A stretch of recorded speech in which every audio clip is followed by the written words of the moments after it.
everybody, welcome to my October wrap-up. We have 11 books which I've read and 2 which I DNF'd in the month of October. October for me was all about book club books and Halloween type themed reads. There was a few other things in the mix as well. I have my glasses and my trusty journal here if I need to.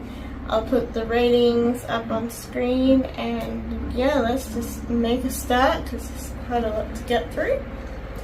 I'll just pop these on so I can see and we will make a start. So the first book that I read is called Our Song by Anna Carey. This was one of the book club reads that I had for October, and I decided to start with this one because at the end of the month before I ended on like a fantasy, quite a heavy read, so I wanted something a bit lighter to start with, so I decided on this one. This was alright. I gave it 3.5 stars, and I will explain why in a moment. It is quite a thickie, but yeah, it's all music themed, and about finishing a song that they started in their past when they were younger. Yeah, so it was 3.5 stars. It was alright. It was easy to get through, like such a quick read. Took like a couple of days. There was great character development. I did pick up on that. However, the story pace to me was just very slow. Like in the middle, nothing was really happening for ages. And then at the end, the author decided just to like quickly wrap things up, too quickly, to be honest. So the ending to me sort of needed to be at the same pace that the whole story was, or expanded on, so like it wasn't so quick to cover everything. It was a cute romance though, and it was based in a different country other than America, which was really, really nice. And I do like any sort of music themed reads as well, so yeah. It was just like the writing style of it. Yeah. But it's an alright one, it wasn't terrible. So that was Our Song, and I'll just turn our page. I got a journal. If you hear a noise, I apologize. It is my fan right beside me. It is like super duper hot when I'm filming this tonight, and it has been all day. It's just been like definitely some of my hair now. Okay, so the next book that I picked up was one that I was really excited about. This one is called Deadly Occupants by an indie Aussie author called Mads Rafferty, which I discovered on YouTube actually. This is a gorgeous signed copy that I got from her website, and I have ordered a couple of her other books because I loved her writing so much for my advent calendar. Her ice hockey one and her first fantasy book. So yeah, excited to have those in my advent calendar. However, back to Deadly Occupants. This was a paranormal romance, very spooky, very to the season. I gave this 5 stars. I absolutely loved it, and I loved it so much that I'm sort of like been telling other people about it all of October and even into this month as well. So I said, OMG, such an amazing read. The story was amazing, suspenseful, scary, perfect for an October read. I loved the author's writing. As I previously mentioned, I've already dived in and got another couple of her books. And I probably will reread this in another October because I loved it so much. Yeah, so highly recommend Deadly Occupants by Mads Rafferty. an Aussie indie author. This next one is called Welcome to Halfling House. I also got this at an indie bookshop when I was on the Sunshine Coast. It is a duology, and I do have the second book. However, I wasn't really keen on this one. I only gave it 3 stars, so I won't be continuing with the other one. It was okay, it was very different to other reads, but yeah, I wasn't really into it. It was very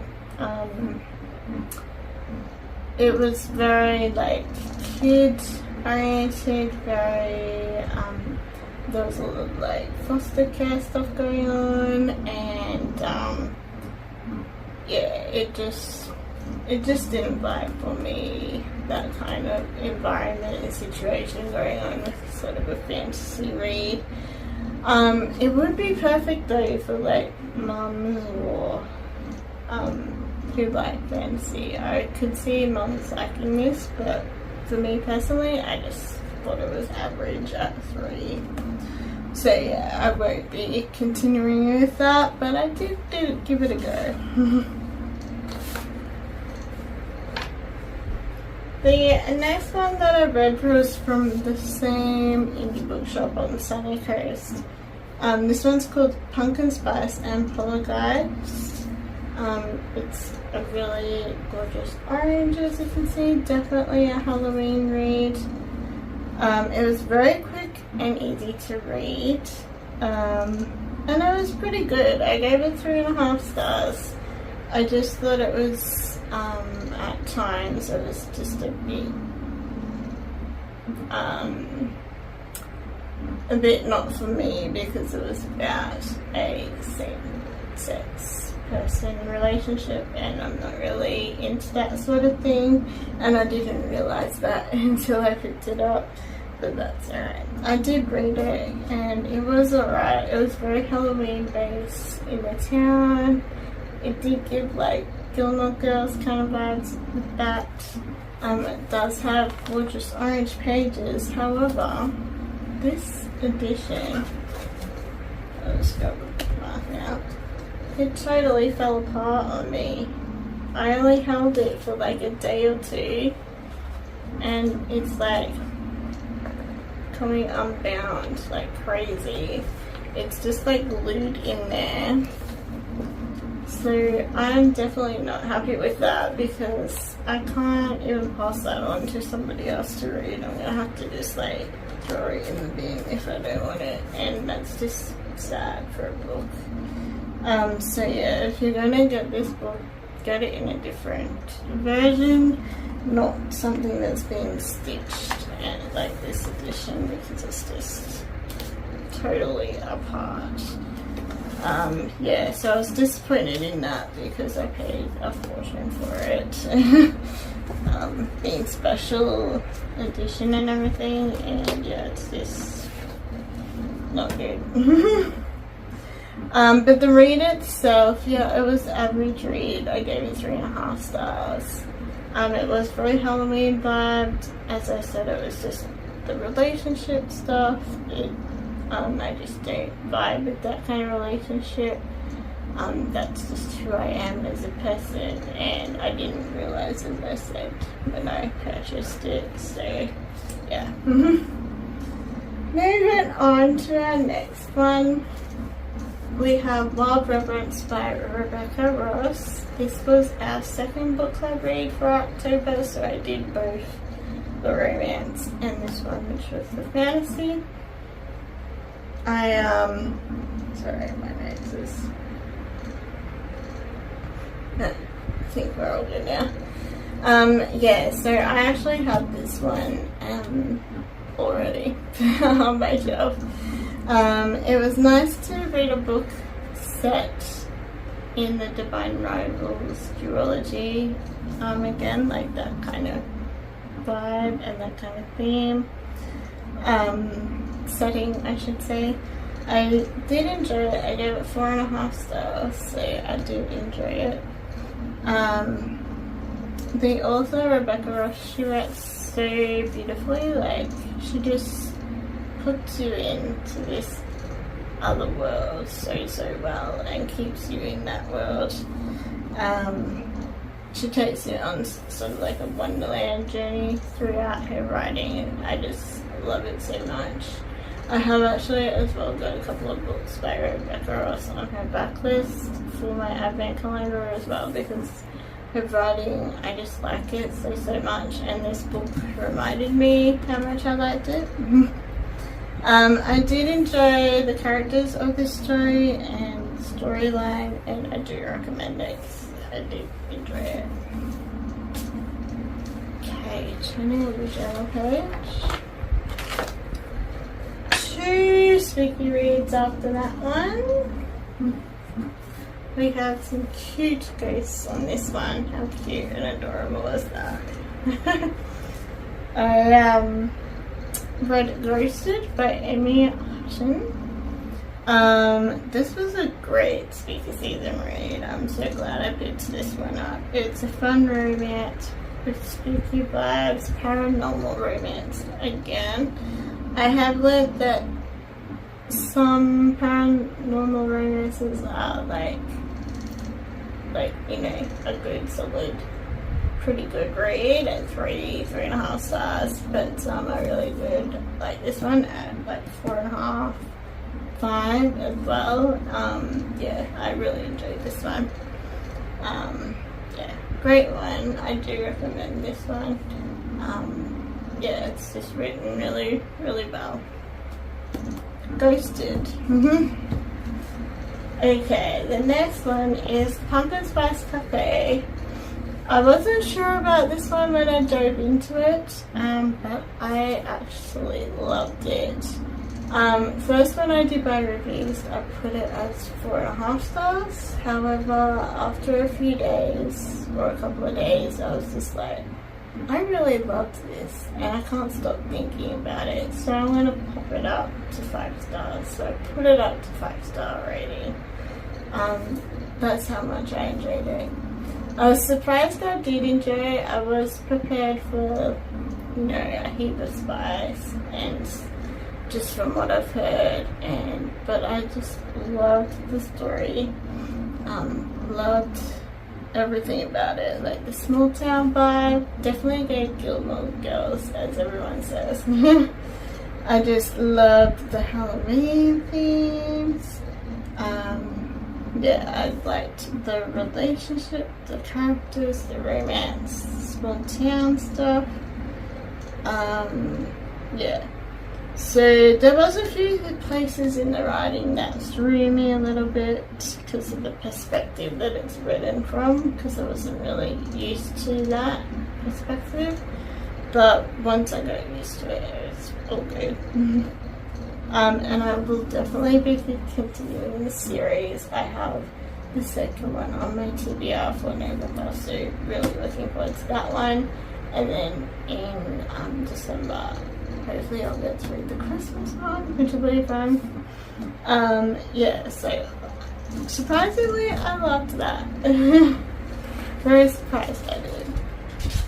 But you don't know these things until you give books a go. And everybody's opinion is just like so different on all the books. Because we're all different. Okay, our second pile here. Our next read was Crystal Broadbent, Slaying the Vampire Conqueror, which is part of the Crowns of Nyaxia series that I'm working through. Loving this vampire series. I'm so in my vampire era at the moment, and obviously vampires is suited for spooky season as well, so that helped a lot. This was the novella between book 2 and 3. On my November TBR, I actually have book 3, which is cool. This one itself I gave 4 stars to. It was good. It was just an alright addition to the series. Like, I didn't feel quite attached to the character and the stories as the past ones, but it was still really good. I just found also some parts were a bit drawn out and a bit slow, and I like quick, fast-paced, medium-paced kind of stuff when I read. So hopefully the next book will get me back to my 5-star vibe with the series, because I have given the other novella and the other books 5 stars, so yeah.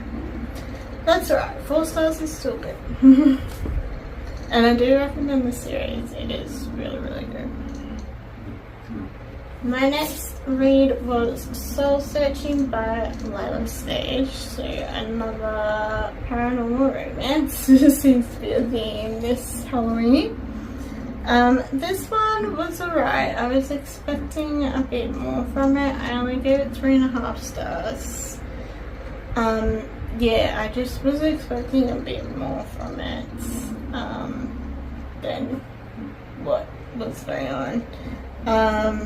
It was very character driven instead of plot story driven, which was what let me down, I think. But for a paranormal romance, it is readable and it is enjoyable at that, so average point to me. So that was that one. Our next one is Long Lost Fairy Tales. This one was part of my 25 for 25 books to read for the year. So it marks off one of those.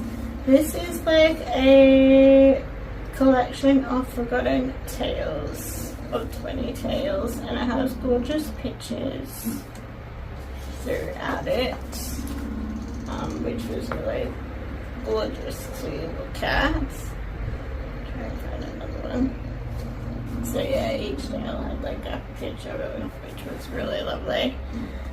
Who's the illustrator? Illustrated by Lorena Carrington, and the words tales were by Kate Forces.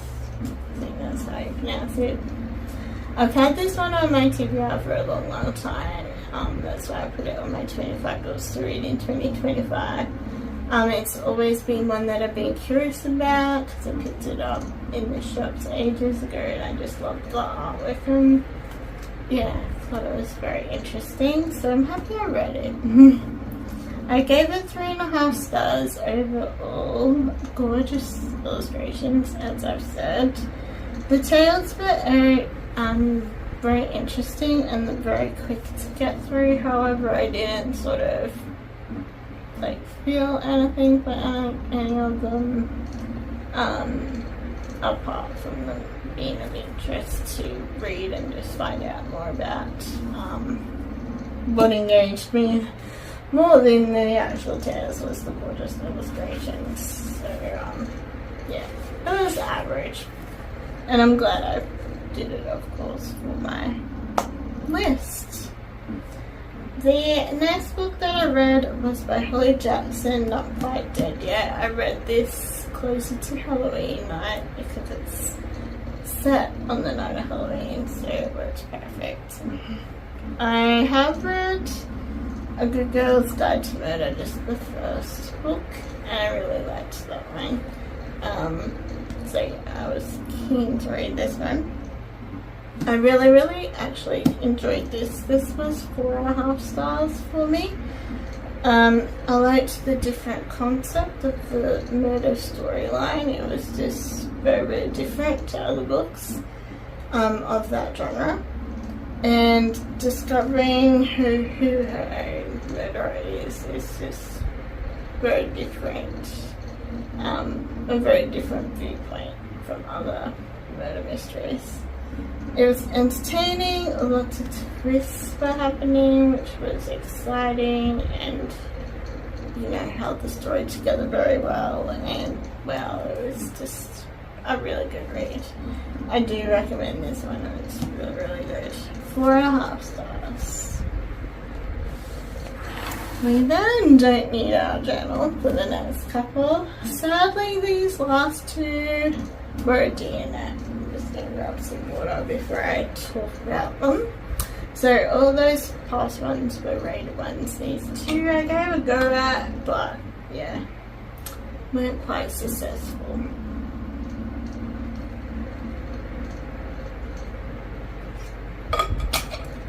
But that's alright, I gave them a shot. The first one that I gave a shot with was Red Bradbury, Something Wicked This Way Comes. This one is also set on Halloween Eve, so I gave it a shot. It is an old book and I had never read by the author before. I got to page, should have got my glasses on because this is tiny writing in here. I got up to chapter 15, page 54 of how many chapters? Of 54 chapters. So I didn't get a lot into it, but the writing I just could not handle. It was just, to me, all of the descriptions took away from the storyline, and it was just very, very weird. It sort of reminded me of things like The Nightmare Before Christmas, but obviously that you can understand because it's like kid zoned. But this was like adult zoned in that manner, and I just couldn't get into it because yeah, all the descriptions took away from the storyline, and the story wasn't really happening at all. Like the circus was meant to come, and it took like all that time for it just to arrive. And the boys to get invited to and stuff, and to me it was just the writing, to be honest. It just messes with your head too much, and I just couldn't keep going. I tried a few more chapters, but I was just like, look, I've got other books to read, I'm gonna just move on. So I gave it a shot. That was the main thing. The next one that I gave a good shot at was Zom Rom-Com. I thought this was going really, really well at the start. For how far did I get into it? I should remember because it wasn't that long ago. I got to chapter 19, which is 256 page wise, so it's pretty close to the end, as you can see. I gave it a good shot, obviously. The start of it was really, really good, and the story content, the storyline was really, really good, and then it just sort of lost all that to the sideline, and it was more about relationships stuff. Fair enough to add some relationship stuff in there, and it was quite interesting, like a vampire and a human and stuff like that. Had like a really good concept of where you had like different zones, and they were working their way through the zones and stuff like that. But yeah, it just got really, really messy, really, really relationshipy, and it didn't really focus on the storyline or them trying to get further in the zones, and it was just very, very smutty and spicy as well, which is not my thing. And I did, I kept reading, obviously, really far into it because I was hoping it was going to get better, but it just didn't. And I just sort of had enough of the smut, and I was just like, it's not improving, so you didn't have to add to me. So yeah, that was the 13 books for October. 11 I completed and 2 I DNF'd. I have learnt this year to DNF books. I have done quite a few actually DNFs. One book I DNF'd I did earlier in the year, I did give a go at later in the year, and managed to get through it with an average rating, but it was sort of a push through and I probably shouldn't have done that, but I tried. And the other three were just like, yeah, no, I'm not doing those. And I've learnt to do that because I know myself as a reader now, and I know what I enjoy, and I know that obviously I'm surrounded by a huge TBR, so it's not like the only book out there that I'm stuck reading. Like, there's plenty of other books that I can be reading, so yeah, I want to spend my quality time with those and finding those as well. But anyway, I had a good run with quite a lot of reads as well, both romance, fantasy and mystery wise. There's some quite good reads in there that I have recommended, and yeah, I had fun as well in October doing some paranormal romance and Halloween themed books. I'm that kind of person when it comes to movies and reading and stuff like that. I write like themed things. So you'll see upcoming in toward the end of November, a lot in December. I'll do Christmas stuff a lot of the time. I will slide some other stuff in there of course as well. Yeah, but a lot will be focused on that kind of thing. And even New Year, I've got a couple of books coming from Amazon based on New Year and stuff like that. So I do enjoy doing that kind of thing with my movies and my reading. So yeah. Thank you for joining me in my October wrap-up. Stay tuned for my next videos. Make sure you link to my Instagram, which is listed below, and obviously here as well. So make sure you're subscribed so you can see those upcoming videos that are book related. I'm pretty sure there will be something happening until the next TBR. I'm not sure what exactly, but yeah, I will film something bookish, I'm sure. Or if it's not something on YouTube, it will be like a clip or a photo or something over on Instagram. Thank you again, and let me all know in the comments what book you totally loved for October. And chat very, very soon. Bye!